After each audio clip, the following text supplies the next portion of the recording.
Hello, everyone. Welcome to another episode of Global Atheists of the Skeptic Haven Network. And in this episode, we'll be talking about astrology in India, along with a little bit of US and how it's called as Jyotisha.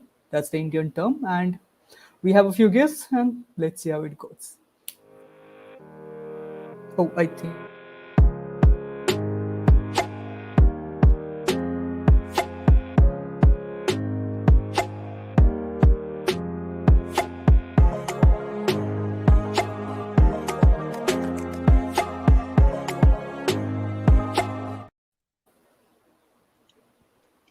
Hello, everyone. Hello. Okay, so Hello. we have a full panel today. I'm Aditya or Xandrieth. I'm Atheist from India. We have Bryce from America, New York, right? From America, yes, and New From York as America. well. Yes, we have another Indian here, Raj, better known as Callmeatheist, which is his channel, and we also have Tio from Latin America. And let's who wants to? I think Raj should start because he's also from India, and a little introduction to astrology, the Indian perspective, and then we'll go with the conversation as it goes. Yeah. Awesome. Thanks for having me, guys. My name is Raj. I have a YouTube channel called Call Me Atheist because I couldn't think of a better name when I was creating it. And I like it. we're gonna, It's yeah, cool. it's a simple one. Don't like to get my brain a bit complicated there. So the topic today is astrology, and the astrology is called the study of the movement and relative position of celestial bodies, which they claim to influence the life of human affairs and the natural world. For example, if the Jupiter is moving slightly slower, I don't know how that happens, but if it's moving slightly slower, it's going to impact my life, or that's what I've been told. In the Indian context, the Kundali is a word that I'll be using a lot. So, Kundali is an ancient term in Vedic astrology, which represent the birth chart of the native person. For creating a personalized Kundali, it is like a little book that every Indian child has, or most of them, anyways.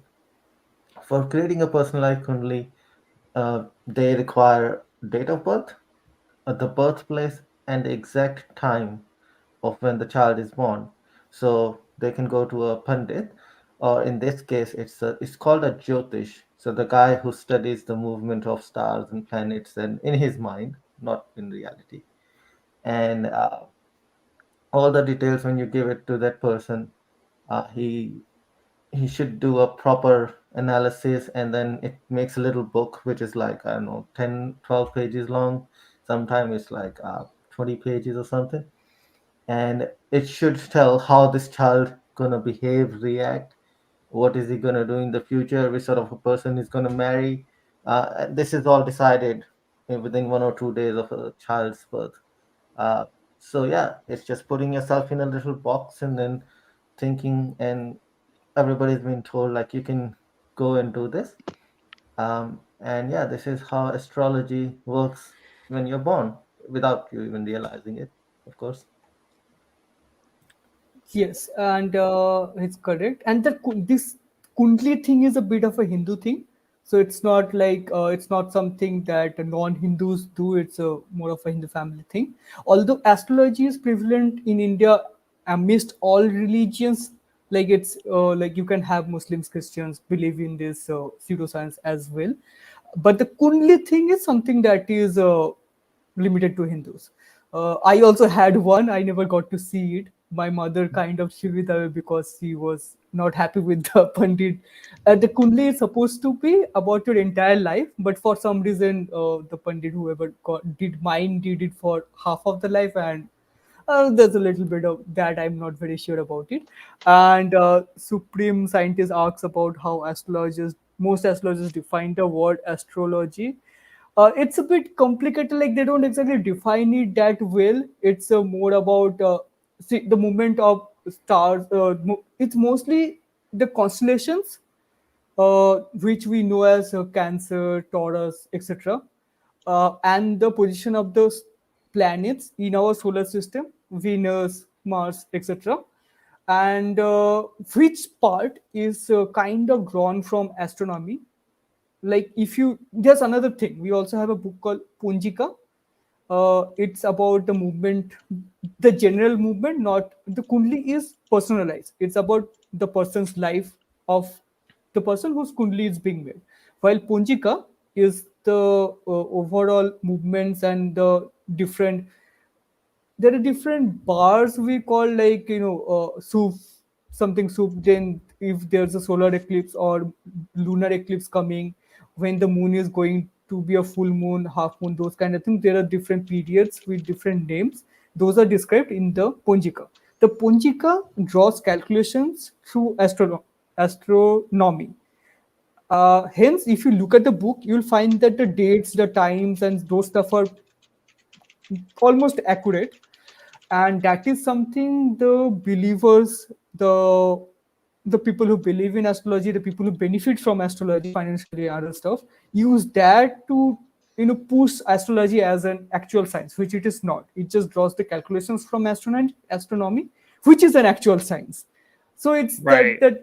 it's correlated, but that's not the cause itself. So I was there's about to say that it seems like they're trying to conflate the science with the mythology, so to speak, because they're incorporating real science from astronomy and able to use mathematics to calculate the positions of the celestial bodies with accuracy. We can predict them in science, but then you add on top of that the sort of superstitious or supernatural element of them having some sort of effect on your life. That's the part that I'm curious about, because that's not science. And exactly. so, Raj, Exactly. could you explain like how this belief became prevalent in India? Is it because I think I heard Xandrieth say it's not necessarily in Hindu, but it's in all religions in India. So how did this become a thing in India, and why do so many people believe it? Well, I wouldn't be able to dive into the history of it because when I was born, it's pretty much was out there. I lived in a cosmopolitan city, so I have lived with like Muslims, Christians, and Hindus, mostly Mm-hmm. Hindus. So everybody that I knew, and it's like 80% or 90% Hindus from where I am, and most of the people have their kundali and stuff. Um, so, and my Muslim friends used to believe it in as well. Now, Zendriya did point out it's mostly a Hindu thing, which is I until now, honestly, I didn't really thought about it because it makes sense. I haven't seen my Muslim friend talking about the Kundli, but astrology in general, um, everybody used to say it. Now, I don't know when it started, but I think it started in like BCE, like really, really long time ago. And people just trying to make sense of their life, right?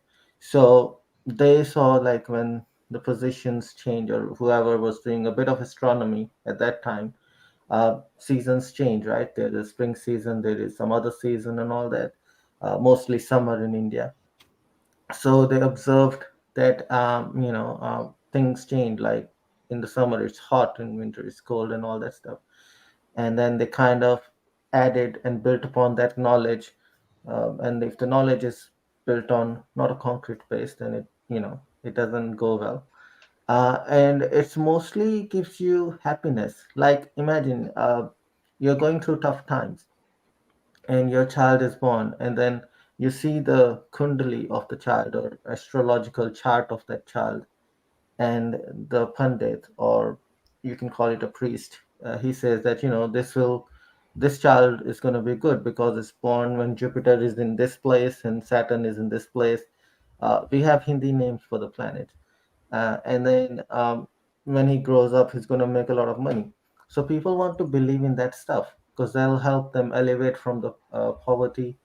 So most of the middle class families that I know of definitely believes in astrology just because it makes you feel better. It's the similar concept with religion.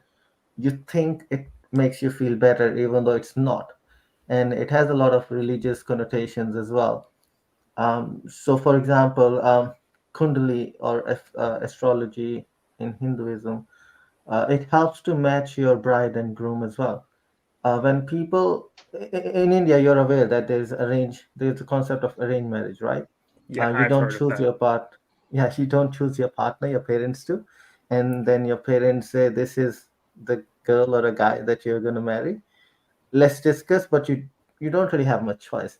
And some are actually fine with it because then you don't have to go out and struggle for dating and getting rejection and all that. It's in India, families get married rather than the two people.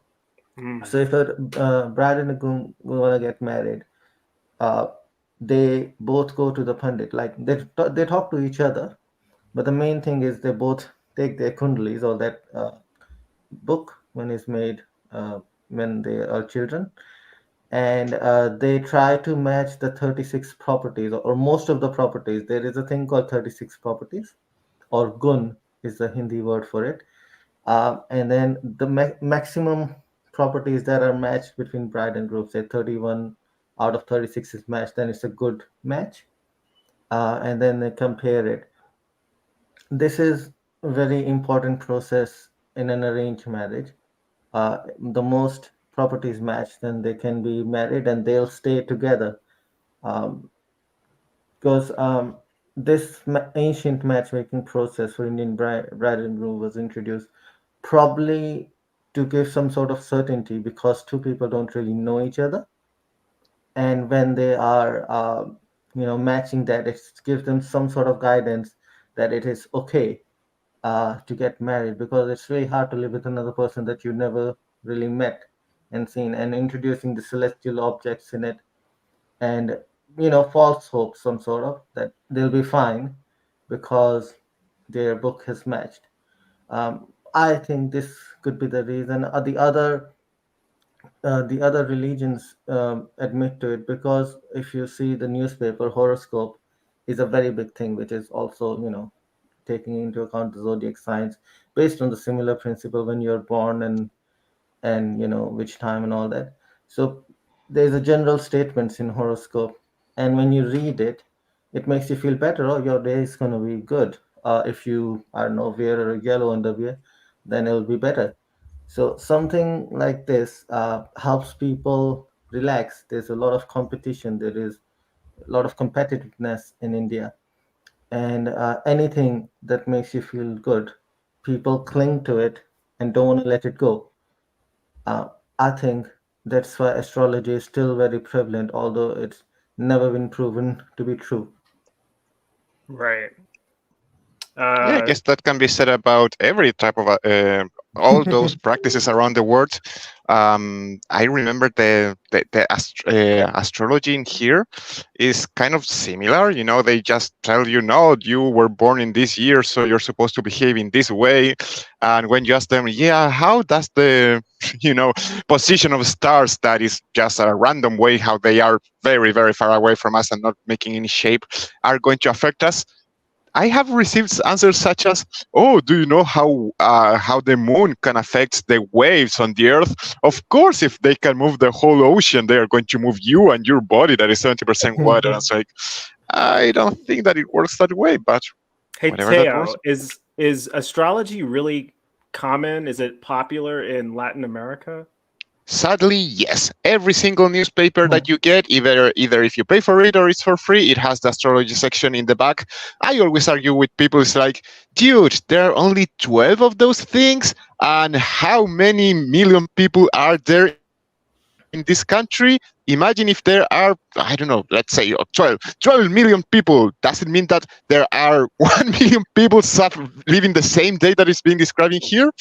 And can you believe that people don't want to think about it and they don't care about logic? So they just get upset if you tell them that? Very weird.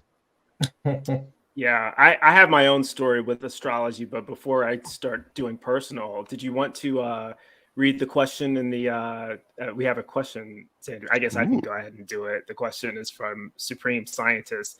How did they learn to interpret what various planets constellations mean? Was it based on myths, observations, or what? So I think that question is directed to Raj, if you can answer.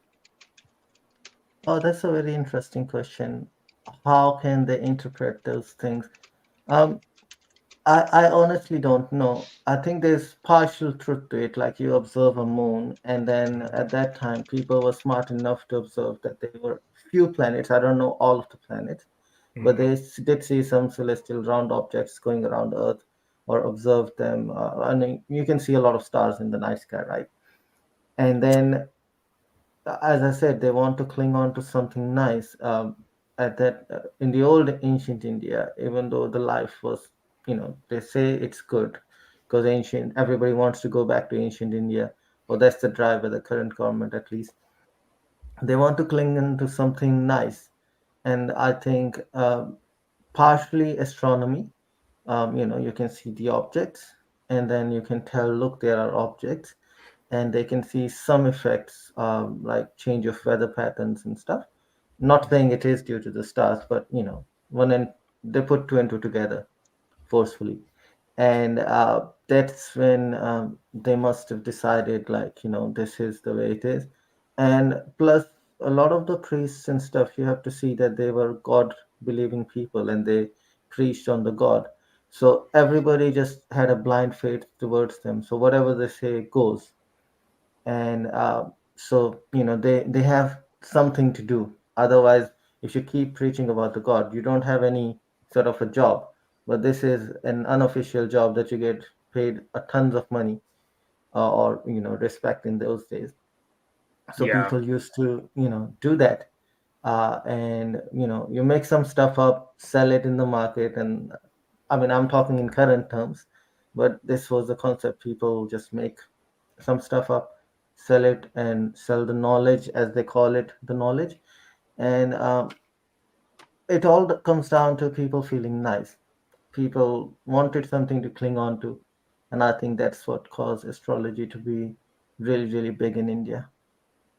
Yeah, and if I could just speculate on how people generally think, with the average person doesn't really have wonderful critical thinking skills. Most people don't learn that even in this country, and so it's easy to see how a person who doesn't really know a lot about rationalism or science could look at the constellations one day and then associate whatever is going on in the sky with the thing that they observe in their life, and then kind of make a connection there. So they've associated this positive thing with this particular constellation and then started telling that story. I bet a lot of people have done that. And, if enough people end up doing that, if enough people have a positive thing to say about the blue moon, well, then that's going to start a superstition towards waiting for the blue or celebrating the blue moon. I'm just using that as an example, but I imagine that's how a lot of the zodiac signs and all of that sort of got started. And we have, that's Wes. yeah.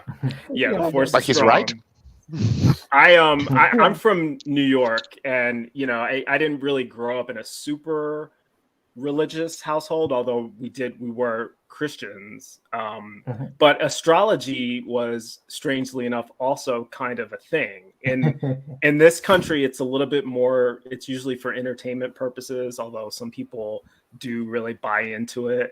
And I remember being younger, seeing the horoscopes in the newspaper and even on television. Like, we really kind of bought into that. I'm a Gemini, and so I was always looking to know what was going on. We got some static. There we go. I remember always wanting to know what was going on with my astrological sign each week, because I don't know why. And the really interesting thing about this is it kind of conflicts with the religion that I was raised in. Like, in Christianity, astrology is not really a thing. Or if it is a thing, it's evil and you're not supposed to mess with it. So I don't know why. I don't know how I ended up with believing in Christianity, but also in astrology at the same time. It really makes no sense. And I find that that's common in this country. What do you think, Xandrieth? It's actually kind of common everywhere because, as Raj also mentioned, that astrology is popular among non-Hindus as well in India. And about the thing with mythology is that the astrology concept, there's historical theories that the astrological part did not originate in India. It rather came to India through Alexander, which is why you will find that India adopted all the Greek names for the constellations. We follow the same Greek names, and then it also got migrated to the Western regions, and the constellational names are the same, although it's supposed to be different if it originated from different places, which is why you will find that the name of planets are different in different mythologies, but the constellation names are kind of similar.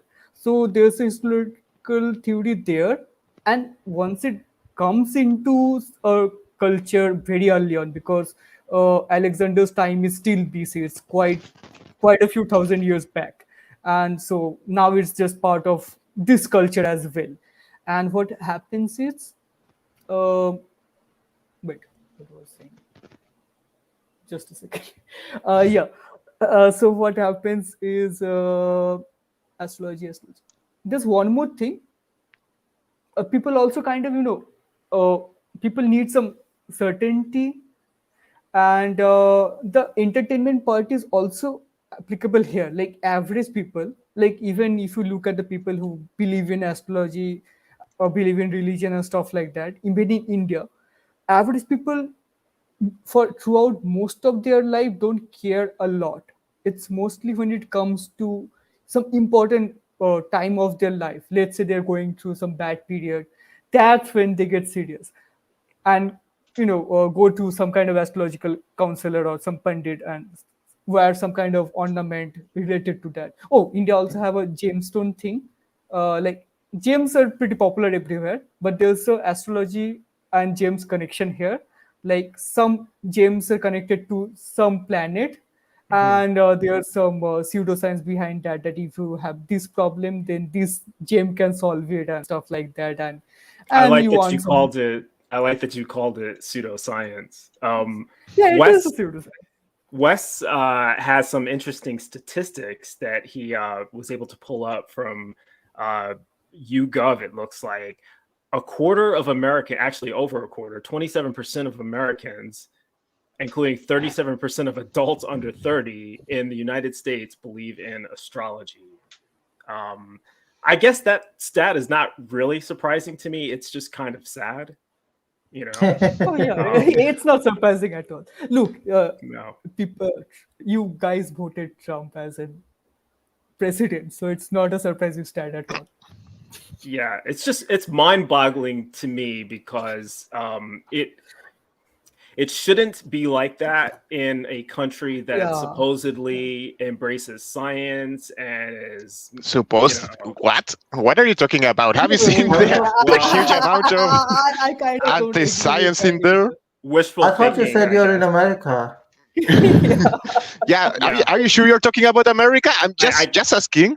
You know what? I it's been a while. I've been living in Europe for the past year, so this is my first time back in the Ah, States. I It's see. possible that I just forgotten, what I left. Yeah, I kinda there are people who remember don't that. even believe NASA is there. So, and flat Yeah. earthers. I don't know, man. Also, I want to take on what I'm sorry, Xandrieth, but I want to take up on what Bryce said about being American, being Christian, and believing in astrology. They should be different stuff. If you read your Bible, you will see that God hates those things, but they are based on the same magical thinking. So, of course, people who are religious, they are going to embrace this other religious idea that is basically the same. Oh, yeah, magic forces working around you. And before you take the microphone from me, I want to highlight something that Alma said about, well, she said two very interesting things. One, and my computer is frozen, so I cannot read them. But it was, Wait, I only remember the second one about if this thing says that you're a wonderful person and that Yeah. you do things good and all of that. Oh, there it is. People like to hear positively regarding themselves. So if anyone writes you strong-willed, smart, and this is yours because you were born at this time, who's going to say that is not true? Yeah, like, oh, you are a very nice person. You care for others, but you also care for you. Like, so general. And no, I don't care for others. Nobody is going to say that. So that's why it gets so popular. I also told you, you're amazing. It looks like we have it's not a super chat, but a donation from Supreme Scientist. So thanks a lot for the 199. Cool. Thank you, sir. Thank you. Bryce, I have a question for you though. You were saying that in Christianity, astrology is considered a bit evil. It did pique my curiosity. Why? Well, okay, so I'm going off of the Bible, and I should correct myself because I kind of contradicted myself a little bit. I said on the one hand, astrology is not really a thing, and then if it is, it's evil. That doesn't make sense. Teo is correct. Astrology is a thing in Christianity. The Bible plainly speaks of people, doing also. It speaks of witches, it speaks of sorcerers, it speaks of astrologers, and it speaks of all of these things in a negative context. This is all sinful, satanic practices that people really shouldn't do. But that's how the Old Testament, those are the Old Testament references to it. And so logically, if you are a Bible believing Christian or Jew, frankly, but if you are a Bible believing person and you think that this is an accurate depiction of reality, you should believe that magic is real. You should believe that astrology is real because it says so. And there's many examples and many stories where just straight up magic is used in the Bible. The story of Moses, where the magicians, Pharaoh's magicians, are turning their staffs into snakes using their dark arts. That's clearly magic. And there's stories about Saul visiting diviners and, bringing forth people who have died, necromancy and all this sort of thing. So yeah, astrology is a thing, and you should believe that it's true if you're a Christian. I don't believe that you should believe Christianity is true at all, but if you're to be logically consistent, that's what the Bible says. You should acknowledge that it's something that's real, but you shouldn't be practicing it or lending any of your faith to it, because that's of the devil. So that's I was going to tell you that if you read Leviticus, actually it says that divination is something. Divination or sorcery, they are put in the same category. They are both evil, and God himself orders you not to practice it. Right. And if you are a Christian who says, but the Old Testament doesn't count, well, Thessalonians also mentions that you should stay away from this type of practices, that you have to abstain for all these type of things, and that is New Testament. I don't know if Samuel is New or Old Testament, but it also mentions idolatry and, divination and that stuff. This actually makes sense, and I can say you why. If you look into Christian history, the religion was adopted by the Roman Catholic. How it started is quite convoluted, but it got turned into the religion that the state accepted, and before it was paganism. And Christianity became a thing of being against paganism. So they kind of demonized pagan stuff, or Christianity either adopted pagan stuff, gave it a Christian twist, or called paganism something related to Satan and proceeded towards destroying stuff. It's both. This is where Christianity has always been a contradiction, because one of the ways that Christianity is the most popular religion in the world. It's the most practiced religion. I think Islam is second, but one of the ways that Christianity became so popular throughout the world, and there were some crusades that had to do with this as well. Yeah. But beyond that, when they weren't enforcing it on people, the Roman Church basically conned all the other religions into just turning their religion into Christianity by adopting a lot of the practices. Christmas is probably the best example. Christmas is not a Christian holiday. It's a made-up holiday, but it's a holiday that is based on the pagan holidays that predated it, with Saturnalia and Yule and all of these other practices that have nothing to do with Christ, but then became associated with Jesus Christ. And so one of the ways that you can kind of promote Christianity is just by presenting it as if it's the same thing that you've always been practicing, and just add Christ in there. And then now you've transformed a whole new group of people into Christians. So, Yes. but at the same time, they don't want you to take that other stuff too seriously. Once you start putting that ahead of Christ, then it's evil, you know. Then you're not supposed to do it. Yeah, and I feel that the pagan connection to astrology kind of fell in that category, so it got denounced as a satanic thing and stuff like that, and that kind of happens. It's different. There's different schools of thought also in Christianity. Not all Christians are the same. Some are more devout than others. Some are more fundamentalist than others. There's different interpretations. And so some people see nothing wrong with it. They just see this as pure entertainment. It's not real. It's just something to, like Alma was saying, just to make people feel better about themselves. But, as long as they're not praying to any, space gods or anything like that, then they see nothing wrong with it. Yes, bring in the holy hand grenade. I'm sorry? Sorry. I was just going to say, bring in the holy hand grenade. Yeah. If you've seen Monty Python's skit, it's hilarious. I'm curious as to how... I haven't watched it yet, but I know about the... it's the Holy Grail. Holy Grail grenade holy or something like grenade. that.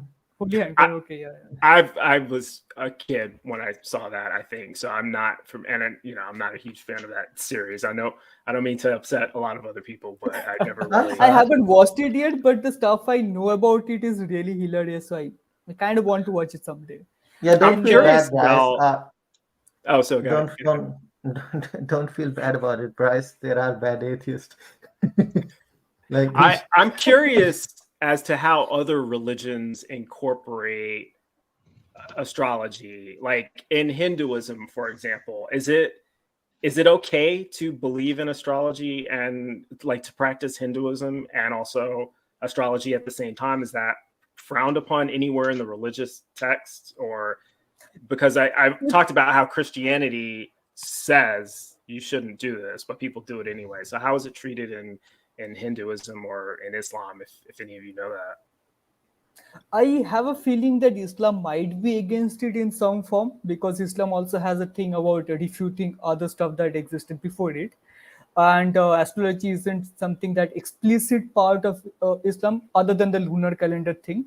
And following the moon, that's as far as I know. They don't do anything beyond that. And coming to Hinduism, they rather made astrology their own.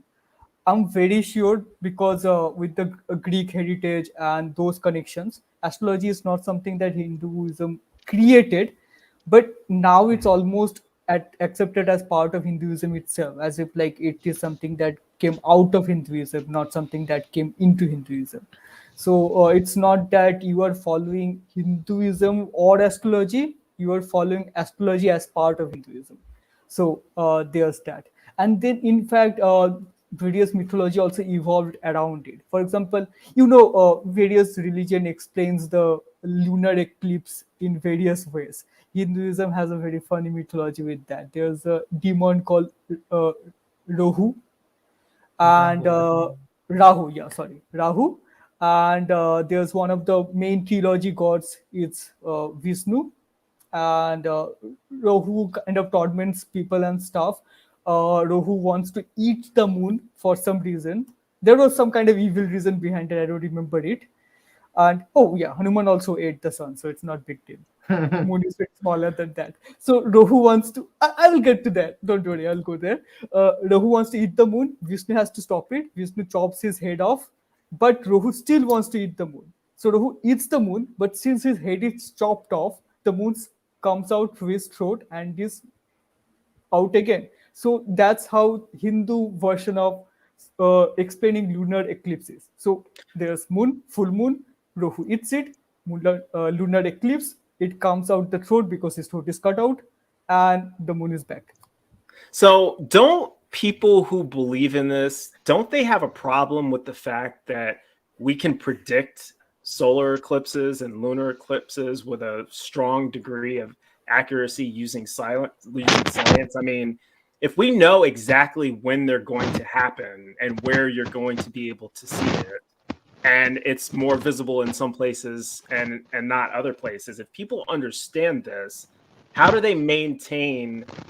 Because I have to say, I'm going to be a witness to the 2024 solar eclipse. There's a big eclipse in 2024 that will be visible across parts of North America, and I plan on being in the path of totality because I've never experienced a full solar eclipse before. So I'm very excited about that. But I know exactly the day it's going to happen and the time of day and the location I need to be in order to witness this. So that would cause me to be skeptical of any claims about God's wanting to eat the sun or the moon. Like, why are they waiting for this particular day? Bryce, don't you come from a religion that says that literally God decided to stop the sun for 1 hour to give the victory to a guy, and this God also decided to flood the planet, and that's the reason why we have rainbows? That is correct. I'm just asking, kind of, Yeah. how did you? So I will say this. Let me try to steel man that. The extra day or the stopping of the sun is supposedly something that happened one time in all of history for a specific reason that will never happen again that we know of. And so there's no reason that we should be able to predict something like that happening in the future. And since nobody can go back in time, we can only guess as to what really happened. Look, this is the Christian argument, right? Do I believe any of this? No, I don't think that time stopped. I don't think that the sun stopped. But because people see no reason, like, it's not a recurring thing, it's not a predictable thing that we can see in science and give a scientific explanation for, they're content to just say that happened in the past and it was a supernatural thing. Same thing with the flood. What was the third thing that you mentioned? It was the flood, the missing day. Rainbows. Remember that rainbows exist because of the flood? I would say flat Earth goes together there, but whatever. Yeah, well, we would turn the conversation into a discussion about Christianity, and I don't want to go there yet. But yes, you are correct. A lot of people in this country believe in contradictory things and things that conflict with science. For me, if I knew that I could predict when an eclipse was going to happen, always, that would cause me to be skeptical of any of the claims that it's the result of some god was hungry that day and really thought he had a good chance of catching up to the moon, as opposed to any other day. You know, like, once there's a scientific explanation for something, the supernatural explanation doesn't really work anymore. And by the way, I'm not a Christian anymore either, largely because of the scientific explanation for rainbows and all the things that was mentioned. Well, yeah, now I'm curious about that, actually. Yeah. So, but you see, the Hindus did a rather uno reverse mental gymnastic on that, just because ancient India also had great astronomers, not just astrologers, astronomers who really did good calculation about the distance, the timing, the solar eclipse timing, the lunar eclipse timing, and etc. They use that as an argument that since that is correct, astrology is also correct. Since that is scientific, astrology is also scientific, which is a huge logical fallacy. But that's how they do the Uno reverse thing instead of trying to prove it wrong. And about the god eating and stuff, it's not that eating and pooping and those kind of explanation still follow the calculation. It's not something random. Like, that day lunar eclipse is going to happen, but it's not like that day you can lunar eclipse is going to happen because moon is coming between here and there. It is that day lunar eclipse is going to happen between this time and this time because that day Rahu is going to eat the moon. So the timing is still being calculated, but the reasoning is given a very different twist. And that's mainly the big reason which makes it a huge pseudoscience, because it uses scientific calculation to prove itself correct, although they are very different things. And that is a huge problem with astrology here, because it is deeply connected with the religious aspect, unlike over the Western countries where it is a completely separate thing. It doesn't coexist with religion. It is something. This is also dumb. That is also dumb. If this dumb thing can be believed in, that dumb thing can also be believed in. While here, this is dumb, that is dumb, but both are dumb together and correlated to each other. We have to give a major shout out to Mike Carey of the One Woohoo! Good Reason, who just gave us a $19.99 super chat. Keep up the great work, Skeptic Haven family. Happy to see this discussion on the channel. I believe in all the stars on screen. Aw, thanks, Mike. That's I appreciate awesome. that. Yeah, and I see what you did there with all the stars. So Ba-da-boom. Yeah. good work there. But so. I had a question. Oh, I think it's for, and I don't know why I keep assuming that either one of you would know the answer to this, but education in India. I know India has over 1 billion people, and I know most of them probably don't attain what we would consider college level education. Do either one of you know the rough statistics about how like the average population in India as far as their education goes? Because I'm trying to make the connection between education and lack of believing pseudoscience. So what about that? I don't have the exact stats, but more than the stats, the reason will be a little more disappointing, because India has a sad illiteracy situation, but it's not as bad as it used to be. It has improved up quite a bit. But in here college, the divide becomes much more staggering when you include education as if people who has attained a college level degree or not. That is a very small portion of the population. But the problem is that being academically advanced does not give you a proper scientific temperament. Unfortunately, you will find a lot of people who have a lot of degrees, are highly educated in terms of academics, still believe in dumb shit like this, and say Yes. really dumb shit. I can give you a very disappointing example, which is that India landed on moon recently. So the whole Chandrayaan 3 mission, the whole Chandrayaan mission 1, 2, 3, whatever. We The should guy, clarify that this was an unmanned landing. There's no Indians didn't actually walk on the moon, but an unmanned probe was It's a launched soft yeah, yeah, landing probe. Okay, yes, yeah, I just wanted no, to, because sometimes people hear what we say and they're like, "Oh, there's Indian people planted a flag on the moon," Not No, yet. the whole country didn't fly off the moon. They just they sent. Yeah. yeah. But yeah, that is an important distinction. That's true. So yeah, India had a successful soft landing with a rover and stuff, but that's not the main part. The main part is that is a huge scientific achievement. You need a lot of scientific knowledge and prowess and technology, etc., to be able to do that. But the guy who headed that mission is a strong believer of astrology, and he's a proud Hindu and stuff. So you see Wow. what I'm pointing at. See, it's not that he doesn't know science. He clearly knows science and clearly is Yeah. good at it. I Yeah, cannot land a rover on board, but he no, still believes that's on. actually a better example than what I was going, because I was going to agree with you with a weaker example, and this is from my own experience in college where I was in a geology class, and I think Teo mentioned flat earthers. There was no flat earther in the geology class, but I do recall that my geology professor, the first thing she said on day 1 of class was to inquire as to if there were any religious people in the class. And it was a class of maybe 20 people. 4 or 5 people raised their hand, indicating that they were Christian of some variety.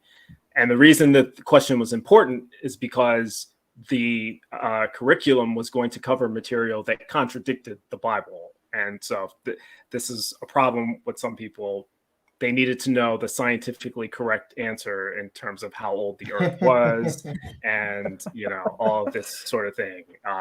But yeah, I don't really know where I was going with that. I think I was just reminded of it when Teo challenged me on why I think people in the United States ought to be more reasonable than they are. This was in college, and so these people presumably have degrees now, but they don't believe that the Earth is 4.5 billion years old. They think it's 6,000 years old because that's what their religion told them. So yeah, but my example was not as good as the one that that you just gave about the scientist the engineer who devised the Indian moon landing being into astrology. That's even more disappointing, to be honest. But. You made me remember once talking with Johnny P. Angel. He told me about a geologist who understands how old the Earth is, but as soon as he's out of his job, he's a creationist. That's sad. So, yeah, that is bizarre. Actually, that's kind of similar. Like, but you know what? Believing astrology. Once I had like a 2 hours chat with a guy who was a believer, and he totally supported the young Earth theory. And when I explained about the geological eras and all the ancient times that we can dig, his answer was, "Oh yeah, but God just created like that 4,000 years ago." So. Yeah, I think that argument is called the appearance of age, and so something like that. The reason why the universe looks older than it is, the reason why the Earth looks older than it is because God created it with the appearance of age. But then that raises the question: why would God do that? You know, because he had troll. Obviously, he likes to have fun with people, though.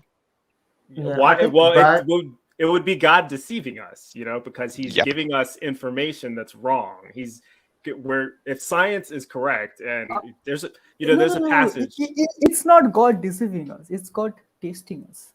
Testing us. Okay. It's just a test. Yeah. Either that or there is Satan, you know, that's evil Satan planting dinosaur bones and stuff like that just to play with people. Yeah, you know, there's a verse in the Bible. I think it's in Psalms somewhere. I don't remember it fully off the top of my head, but it says that the skies declare the glory of God. You know, that the heavens declare the glory of God. The skies proclaim the work of his hands. Day after day, they pour forth speech and knowledge without words. And this is supposed to be some indication that the things that we see in nature are indicative of God's work. You know, when we look up at the sky and the universe and see all these amazing things, that's proof of how amazing God is. And so it's supposed to be true, you know, but if we're looking up and we're seeing stars and galaxies billions of light years away, well, that means that the universe is at least that old. And so if that's true, then it can't be 6,000 years old. So it's cognitive dissonance, I think, for most people. You know, you're believing in two contradictory. They both can't be true. Well, this reminds me of a guy who I remember hearing who called to a calling show just to say that astrology is evidence of God because God made figures in the sky so we could use the stars in order to understand astrology, and astrology was always right. So yeah, so he's taking astrology in the sense of being able to identify the constellations and use them to determine the seasons. Genesis, the book of Genesis 1. Genesis 1. The beginning, the creation account where God creates the sun, the moon, and the stars on the fourth day. But it also says that he created them to serve as signs and to mark seasons. So yeah, if that's what you think astrology is, then okay. But that's not really all of what astrology is, as Raj was saying. It has an effect on people's lives and all this other stuff, right? No, I think that the argument was that God manually put the stars in a certain way so we could see the figures in the sky. And that is the evidence of a designer, a creator. Sure, because we're pattern-seeking things, and anything we look at, you know what? There is no such thing as Orion, okay? Orion's not a thing. What you're seeing is a bunch of stars in a certain position, and then we just drew imaginary lines in the shape of a figure, and we called it Orion. But we could have drawn it in a different pattern and called it something else. We can do So, that with a lot of different things. You can create a pattern out of anything. Actually, let me give you a short story about that. What you call Orion and the Belt of Orion is also, how do we call it? Oh, yeah, Las Tres Marías, the three Marys. Because remember that in South America, there are many Virgin Marys, one for each country, and each country has like several for depending on the city. So those are the three Marys from the Bible. You know, Maria Magdalena, Maria, whatever. I don't remember them now. But yeah, I learned about Orient belts just because of the movie Men in Black. But those are the Tres Marias. So No. there you have. no, Mhm. no, Were you about to say something, Raj? Sorry. Oh yeah, I was still hung up on the question that you asked earlier, Bryce, which was, I think you asked, Bryce, that doesn't people think skeptically about stuff like, or is astrology part of Hinduism, or most people use it or not? To that, I think astrology is actually promoted in the Hindu culture, and everyone I know of has a little Kundli book that I was talking earlier. And as far as thinking skeptically, I came from the land of theist to atheist now. Uh, when you say skeptically, the thing is, if you have never thought about something, it's out of sight, out of mind. So because you're not thinking about it, or in your group, nobody's thinking about it, there's no way you can figure anything out, right? Dating is another example. Like if you don't know how to date or how to be yourself and authentic and all that stuff, you can't really do it well. If you listen to some, I don't know, some people who pick up artists as they call themselves, and not being authentic and stuff, you can copy their ideas. Some have success, some doesn't. And then you can get, some people to be with you for a while, not for a long time. Let me And interrupt then, you for a moment, Raj, because Teo actually has to disappear. So I just oh, wanted to thank him for joining us. It's always good thanks to to talk you. to you again, Teo, and giving us your perspective from South America and Latin America in general. So Thank you look so much, forward guys. to It's always a pleasure being with you. I was going to say I don't want to leave. Bryce is kicking me out, but yeah, no, nothing to do That here. is not true. That is not true. I would never. I would never. Prove it. Yeah, you cannot screenshot the the chat. Bye, guys. You're amazing. It was great being Thanks. here with you. I'm sure it has something to do with the position of the planets. It's not Bryce. Yeah, of course, it's the position of the planets. Yeah, there you go. All right. Take care, Teo. We appreciate it. You too. Thank you. Love you guys. Bye bye. Cheers. Thanks. Bye-bye. Okay, sorry, Raj. I took you out of your comfort zone and interrupted you. So did you want to finish what you were saying? Oh If no, you I was were- just gonna wrap it up quickly, saying that in the dating concept in the astrology, if you want to follow certain thing blindly, you can just keep following that, and because it's making you feel nice all the time, you keep doing that stuff. So even like I was really bad at studies growing up, right? And I failed in an exam, mathematics, and then I wanted, I couldn't do it. So my dad took me to the priest who looked at my kundli and the book, and he said, "Oh, look, there is this Shani, which is one of the planet, I think. In Yeah, Shani is Yeah, Saturn. yeah, Shani Saturn. So it's like a really big influence of it because it seems like a cranky planet, or everybody calls it. And they said this is here on your chart. That's why you're having trouble with studies.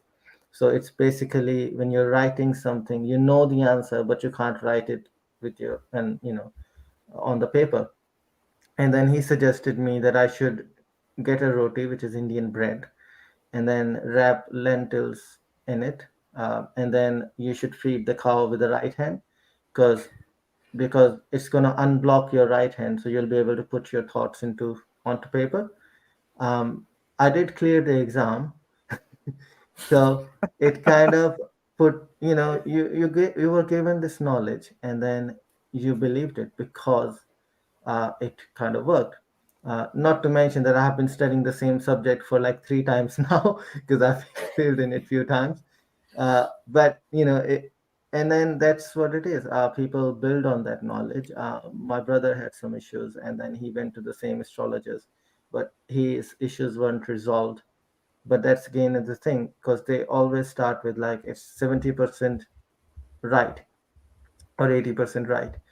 So if they say like a get out of jail card for free, uh, if you do it and it works, awesome, you're the real deal. And if it doesn't work, oh, it must have been the 20% of the failures and stuff. And I think Elma posted a comment earlier about if it makes you feel nice or along these lines. Can't remember the Right. exact thing. Yeah, Yeah. if it makes you feel nice, then people keep believing in that. And to that, yeah, that it sounds like a Dunning-Kruger effect because everybody thinks they are nice. More so that dumb people think they are way more nicer because they don't have that thought process that they could see that where they're going wrong or what are they saying is not right. Because to explain some topic, you have to have enough knowledge about the topic to know that you could be wrong about certain things. On the offset, you just hear this one line, and say that, yeah, I know this topic. Like people like to talk about string theory. Somebody on the YouTube comments pointed out on my channel, said that, if you learn about string theory, I can prove to you that the God is real, because the particles are in the same place or something. And I'm like, dude, why don't you talk to a scientist about it? I'm not a scientist. And he says, no, I know about string theory. And I'm like, Was he a are you a scientist? physicist? No, no, no. I did ask, are you a physicist or something? He just avoids the question. It's like, answer my freaking question. Hmm. And that's why I Well, told him, if like, if he you want to, can understand and prove string theory, he has a Nobel Prize on his arm. yeah, Right. It's not, exactly. I'm like, I did mention that you can win tons of money, which will, eradicate, set you up for life almost. And then they don't want to do that, but at the same time they want to argue with me, and like I've already said, look man, not scientist here, no idea about it. I know that this is a thing, but how do you connect this to God? It's just almost a Dunning-Kruger effect, I think. And as you were mentioning, cognitive dissonance in some cases. I used to believe in two contradictory things. Like I'm an IT professional, so in computers, my job is to find what is going wrong. So if say I fix something, I'm not happy with the fix of the thing. I'm more concerned about what caused it because I need to understand what's causing the problem so I can make sure that it doesn't happen again.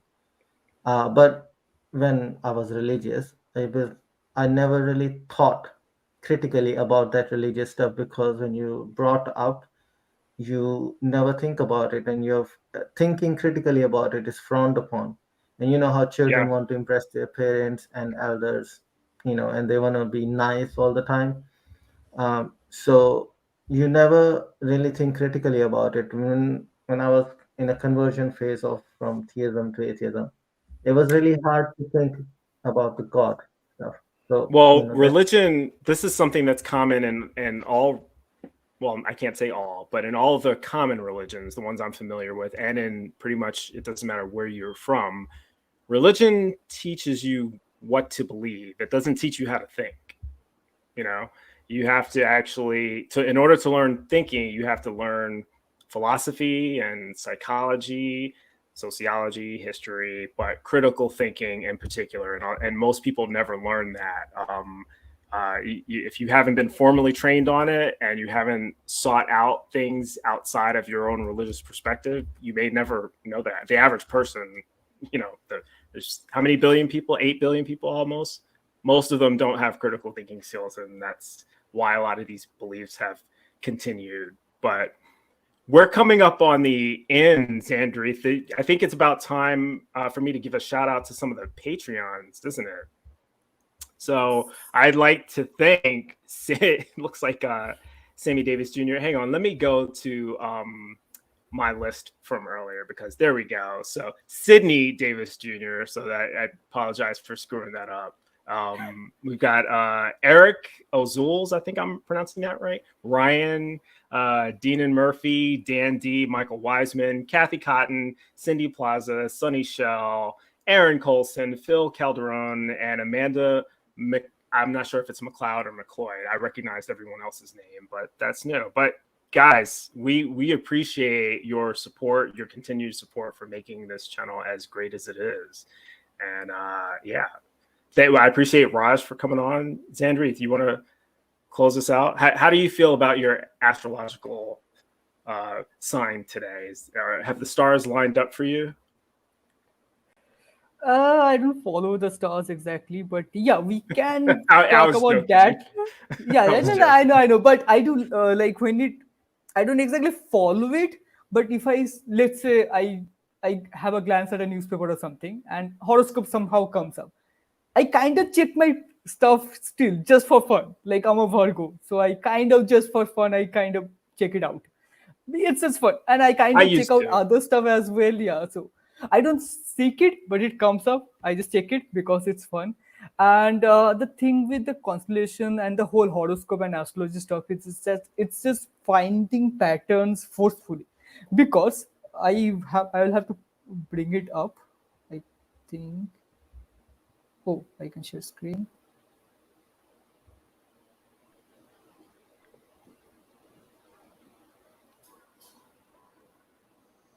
Join us for our Halloween special, a fundraiser to help Skeptic Haven become a charity organization. Skeptic Haven provides a healthy community and safe space to its members. In addition, producing shows that provide informative videos highlighting science, religion, and current events, both domestic and abroad. Please join us the evening of October 28th for our first Halloween fundraiser to get funds for our 501c3 and other expenses. We have many well-known YouTube content creators coming on. Come join in the fun. Are you ready for the show? Another pagan tradition adopted by the American. Actually, I can't say that. There's your zodiac. So I go ahead and close this out with this, Xandrieth. Yeah, sure. So if you look at the signs, these are the actual constellations. Does any of them look anything close to the animals that we are associated with? The closest thing is Libra, but if I look at it, it feels more like a horse than a lion. Cancer has nothing going on for it to look like a crab. And half of them I don't even remember because I cannot recognize them. Oh, Sagittarius I remember, but it looks nothing like a bull or anything like that. So it's not that someone created and arranged them in a way to look like them. It's like finding patterns where there is none. Right. It doesn't look anything close to anything what we imagine them as. So yeah. So Germany astrology looks is like an electric cop. the moral of the story is what you're trying to tell me is astrology is BS. Oh yeah, that's a short Yes. answer, of course. Okay. Yes, well, and we the long answer is yes. Cool. Thanks a lot, Raj, for coming by. Do another show with us in the future. Yes, I'll be happy to. And I'm really passionate about critical thinking. That's what got me out of religion. And I would never go back unless you give me a proof that there is a God. Because I have got to go with the evidence. I don't think anyone can produce it. But that is what a catchphrase I use on my channel. And I'm always saying, let us think, and you can call me atheist. I love it. Yes. Cool. All right. Well, I guess that's it. Thank you guys for watching us. This was my first time co-hosting with Xandrieth. I thought that was fun. Yes. We're gonna have to do that again ourselves. Yeah. And it was my first time hosting here, so Yeah. Great job. Great job, though. The stars aligned. So thanks everybody in the comments, and join us in the future. If you like what you see, click the like button, subscribe to Skeptic Haven if you're not already subscribed, and we'll see you next time. Yes. Awesome.